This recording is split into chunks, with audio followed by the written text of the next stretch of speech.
Hey guys, it's Ewok Pilot here today with the Ultimate Commander Fox comparison video. Today we are going to be looking at AV figures, Commander Fox in the Phase 2 realistic style, Clone Army Customs, Commander Fox in the only style they have available, and then my custom painted Commander Fox from however many years ago I made this. Now this video is gonna basically be just doing a general overview, not determining which one's better, but I will give you my thoughts and opinions on which one you should buy at the end.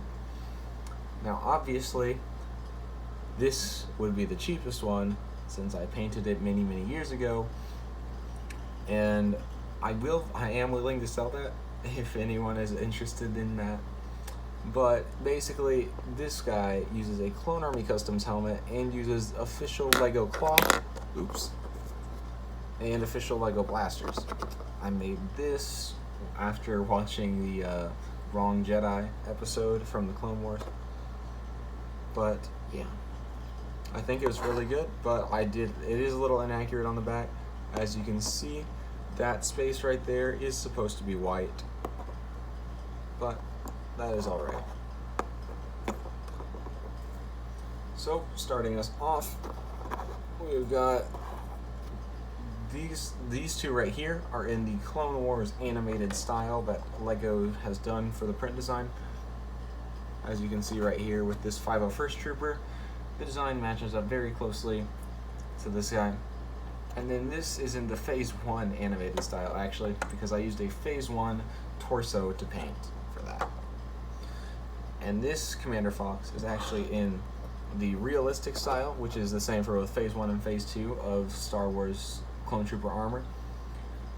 And as you can see, it matches very closely to Lego's design. AV Figures did a really good job.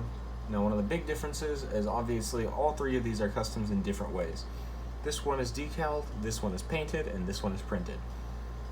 And now this is a pad printed figure, which is the same method Lego uses designs. Most customizers use UV printing, which gives the figure a bit of a texture, but this feels completely smooth like Lego's would. This one, if you apply too much pressure to it, you will rub the paint off, and it is somewhat similar with the decals. You just got to keep it away from water and just make sure you're not putting too much pressure or you'll start to chip the decals off. Now turning them to the side, you're going to see all the side detailing of these figures. Now as you can see, on my figure there is absolutely no arm detailing. I just use standard red Lego arms. On AV Figures, you can see he's got the little Coruscant guard design on his arm, as well as on Clone Army Customs. What I like about AV Figures is that it's more appropriately sized and in a better position than it is in Clone Army Customs.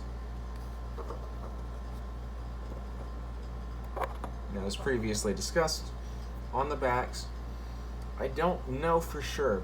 I do believe that it is supposed to be white like that. Now on these two figures, we got these two things the same, and Clone Army Customs is just completely different. I don't know if that is 100% accurate for sure, but I do prefer AV Figures design for the most part.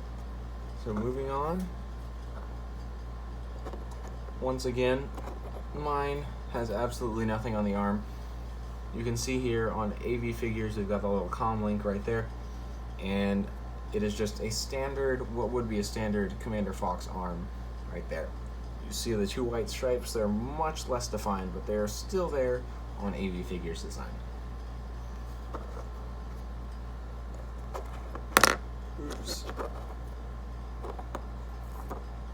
Now in conclusion, I do prefer the AV Figures design overall. This was a dream figure of mine, but after discovering AV Figures, I do believe that it is better in every way, because of the fact that if you put it in an army with official Lego clones, it will not stick out in any way. Now that might all be about to change with the release of the new 501st Battle Pack with its completely different design, but I am looking forward to purchasing that and maybe decaling more figures. Now if you want to know where I purchased my AV Figures, I did a video on that and it's up on the channel a while back, so if you want to check that out, I'll link it in the description below. Anyways, thank you guys for watching, and I'll see you in the next one. Goodbye.